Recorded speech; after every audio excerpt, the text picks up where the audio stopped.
Oh, no, please be seated. Thanks so much. Thanks, Nick. Appreciate it. Welcome to the free and very nice and warm state. We have 2 seasons in Florida, hot and nice, and we're now in the nice stretch. So I know some of you guys came from places a little bit further north that may not be quite as tempered right now, but they're all great places, and it's good. I really appreciate that introduction because, sometimes people do read kind of the same things, and it actually brings to mind, when I was a congressman, I was throwing out the first pitch at a college baseball game in Florida. And so they announced, now coming to throw the first pitch, please give a warm round of applause to Congressman Ron DeSantis. Everyone is, clapping. And so I'm on the mound. The catcher is squatting. And then the PA announcer starts reading my entire bio. He was born in this, and I'm just thinking to myself, the catcher's waiting, everyone's waiting. I'm like, I cannot sit there on the mound and just let this. So I kind of told him, motioned it. I'm like, hey, shut it down. I rear back. I've played baseball in college. Nice, perfect strike. Everyone starts cheering. All this. I shake the catcher's hand. The applause dies down. And he's still reading my bio. And I'm like, oh, my gosh. So I didn't know that necessarily had been caught on tape. And so the next year, one publication it was leading up to opening day, they did the top 3 best and top 3 worst pitches for elected officials. So the worst, I think, was Obama. Although if they did appointed officials, it would have been Fauci during COVID when he threw it to the first base dugout. And so the best was George W. Bush at Yankee Stadium after 9/11, which was an epic thing, perfect strike. I think JFK was second. I was third. And they gave me third because they're like, he threw a perfect strike and he didn't make everyone listen to his entire biography and get the show on the road. But I'm really excited to have folks from around the country to do this. People are so frustrated with what goes on in Congress. And honestly, Republicans may be less frustrated when it's Republican, Democrats may be less if it's them, but I don't think anyone's really happy, with just how the modern Congress operates. And it goes back to what Phil was talking about, the incentives need to change. The idea that we're just going to all of a sudden elect people new and all these issues are going to be dealt with, well, we've been trying that for how long? You need to change the incentives. And so that's really, I think, what term limits does. And it's true. Look, as a leader, as governor, I set the agenda here. I get out, I go and champion things. And most of the best decisions I've made have been taking positions that have been, at the time, very unpopular, like during COVID. Oh my God, he's having kids in school? How crazy, all this stuff. Why are these people on the beaches? All this other stuff. Well, it turns out, those were sound decisions, but they were unpopular at the time. And that's kind of been my thing. You got to do what's right. You can't just chase popularity. Now, I think term limits is doing what's right. But man, you are never going to have a better hanging curveball politically in your career than term limits. I could be speaking at the Chamber of Commerce of Delray Beach. I could be speaking to the Elks Club, whatever. And I'll talk about, Florida, we have a budget surplus. Yay, we've cut taxes. We have this. And you know what? We need to term limit Congress. Yay, everyone starts going. And I've seen this for so many years. So the polling's great and I trust it, but I don't even need that to know. I see how people respond to it. So I think you have an opportunity to really get behind an issue that's going to resonate with the voters in your states. And I think it's also an issue of, okay, we can sit and complain about Washington, but the founders gave us a mechanism to be able to discipline wherever the federal government was located. I mean, they didn't know at the time it ended up being Washington, D.C., but they gave us a mechanism in the states to be able to push back. And that's what you're doing. And I think it shows that, I think people want some hope with some of this stuff. And if they see this momentum, you're going to continue to see more and more interest build. It does go back, I think, what Nick said. People don't think it's possible. So they want it, but then they don't see it. But when they start seeing movement, they start seeing success, man, I'm telling you, you're going to see this build over and over. I hear some of these arguments against it, I would love term limits, but if you do that, then the staff and the lobbyists are going to control everything. Is that any different than what's going on now? Could you have any more control of the staff? When they do an omnibus bill, is that something that's being debated by all the members that are elected? No, it's being written by staff. in a back room somewhere and jam down everybody's throats. When they're doing all these other things, lobbyists aren't involved with that. I mean, there's almost all this stuff is powered by lobbyists. And I'll just say, you can't do it anymore. I don't think it get any worse than it is now. But just think about what Jack Abramoff said. He was a lobbyist 20 years ago or something. He got involved in corruption. And he said, he hated term limits. He's like, I got to work so hard to get these guys to do what I say, and then you bring me new people. He's like, he didn't want new people. So that argument really does not go very far. It's not well thought out. And then people say, oh, well, bureaucrats are going to get more popular or get more powerful. Excuse me, the modern Congress, as careerism has increased, the Congress has neutered itself and given more power to the permanent bureaucracy. It has grown dramatically over the last 50 years. They don't use the power of the purse, which is their most powerful weapon, the way the founders intended. That's what's happening under this current regime. I think if you had term limits, I think people would go on a mission. They know that they're going to be there for 6 years in the House, and maybe they run for Senate, but even if not, you go. Man, you're going to want to have something to show for it. You're going to go up there and actually want to get the job done. So the incentives are just different. Those arguments, I don't think, make a lot of sense. And, you do have some people say, oh, I don't believe in Article 5. I don't know. It could be a crazy. What would happen if you got to 31, 32 states? I mean, Congress would end up passing it. I think they would want to control. And I think what they would do is probably pass what we want. But they would just say all current members, are not subject to it until, a certain time or new people are elected, which, if we're sitting here today, is that the 100% ideal? No, but the reality is if you actually went to convention and sent to states, that would take a lot longer. So by the time that passed, you would end up probably being right where you were anyways. And so I think that's what would happen. I think Congress, if they feel the heat, they're going to, and part of it is self-preservation. They don't want to be seen as standing in the way. That's something that's an 86, 88% issue. So all that stuff will happen, as you go. And I do think so. I'm a recovering congressman. I think I've recovered, but 3 terms. Like I was there, didn't drink the Kool-Aid, and kind of did what I said I'd do. But I went in there and I was for term limits. But, some of the people in this movement were like, don't term limit yourself. And I'm like, why? They're like, because we want people that believe in term limits to be there and then do it. And so, but I knew I wasn't going to be there long.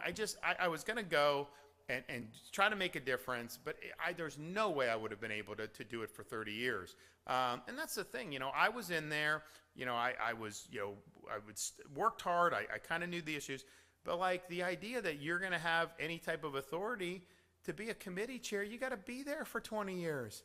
You got to be there for 25.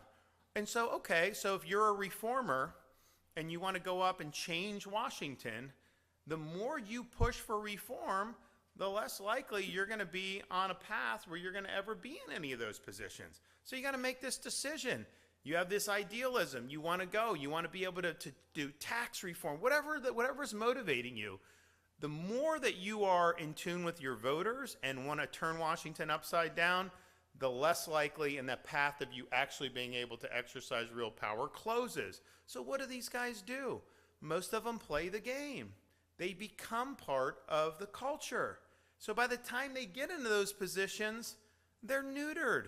They don't have the same fire that they used to have. And that's what's happened, with this culture. You will sometimes hear some people say, well, the average congressman isn't there for 30 years. The average is whatever less. And that is true, but understand what's happening. You have people that are entrenched, that have been there 20, 30, 40 years, and they control the leverage. You do have people that get elected, and they're there for 3 years, and they do get disenchanted because they have no pathway to go. So there is some turnover in the seats where it doesn't matter, right, where people aren't actually doing anything. Once they get into that, those people are like fossils and they're there. So it's kind of this weird dichotomy that's happening. Term limits obviously would help do that. And I do think you would get more quality people to want to actually run, knowing that you could go there and actually have an impact, and that it's not necessarily going to be something that you have to dedicate 30 years of your life to. That's appealing to some of these people that all they do is politics. It's not as appealing to people that have other pursuits and other interests, or involved in business, or involved in other things. So term limits will open a pathway. And then just look strategically for some of the people that are in your legislative chambers. They're going to be able to run for Congress easier if there's term limits, right? I mean, so there is the state legislators do kind of have like so not that every state legislature wants to run for Congress, but to the extent some do, well, guess what? You have a congressman that just gets elected, 6 years later, you're going to have an open seat and you're going to have a chance. And these people sometimes will say, well, you don't need term limits. The election is the term limit. Well, yeah. I mean, like, that makes sense if you don't have any concept of how our elections are run and the financing and everything that goes behind it.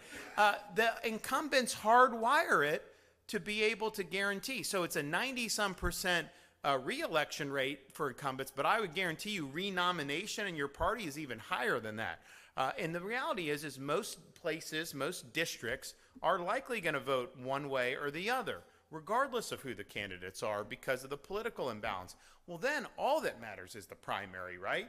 What chance do these challengers have against the entrenched incumbents with the way campaigns are financed, with congressional franking privileges, all these other things? It's almost impossible to be able to do it.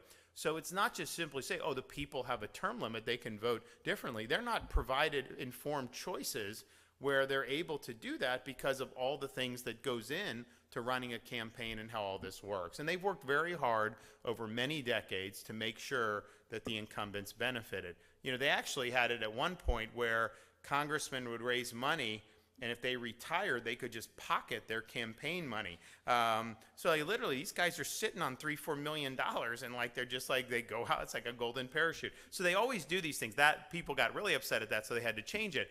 But they will do whatever they need to do to give themselves a benefit. So don't let people tell you that they can just elect somebody new. Oh, it's just your choice. Well, it's not that simple because of the way all this goes. So I want to be helpful. I'm glad you guys were able to come down here. I hope that you really push this in your states. Your voters will appreciate it.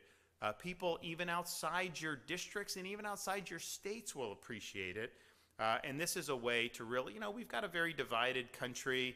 I look at some of these people, like, look, I'm conservative, I'm on the Republic, I'm proud of that. But, some of these people are very far left, like this New York mayor getting elected, some of these Congress people, like Omar. I'm just like, man, like, this is like way beyond, and that's just where we are. But, wouldn't it be great to have something that'd be really meaningful, where people aren't always at each other's throats, where it's basically the people versus entrenched politicians? Well, this is the best issue out there to be able to do it. And it's something that's not just Republican, it's not just Democrat, independent, it's not black, white, male, female. There's no demographic in this country other than, congressmen that have been there for 20 years who oppose this. Every single one supports it.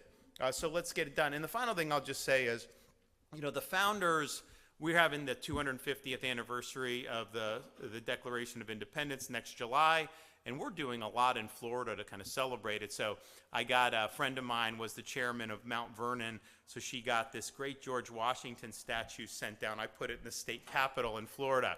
We've got counties named after founding fathers. So I brought a Jefferson statue to Jefferson County, Franklin to Franklin. We're working on Hamilton. The good thing is, these liberal states, they don't like the founding fathers, so I'm able to buy these things at a discount because, like, Madison's in the basement in Colorado somewhere, so I'm getting them for cheap, and we're bringing them down, and we're doing all this stuff, and we're going to continue to do more and more, and we're going to end up doing an essay contest for Florida 250 for our students. They'll get scholarship money. We're going to do all this stuff.